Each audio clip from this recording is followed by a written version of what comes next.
बहुत शुक्रिया। ज़ैनब कहाँ है? जुल्फ़िकार, ये क्या हो रहा है? देखो जुल्फ़िकार, इस तरह हम दोनों की नौकरी खतरे में पड़ जाएगी। अरे जाओ यहाँ से।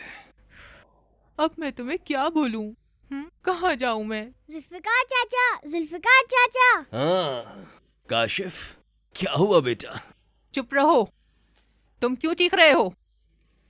तुझे तुझे कहा था ना किसी को नहीं बताना। अली हिकमत अंकल ने जुल्फ़िकार चाचा को फौरन बुलाया है। अच्छा ठीक है, तुम जाओ। ठीक है। हम मुसीबत में हैं। मैं कह रही हूँ ये लड़का तुम्हें बर्बाद कर देगा। अली हिकमत तो हमें जान से मार देगा। मैंने कहा था ना इस लड़की को यहाँ नहीं बुलाओ। ये लड़की हमें कहीं का नहीं छोड़ेगी। इसको वापस चुप हो भेजो। जाओ, मैंने कहा चुप हो जाओ।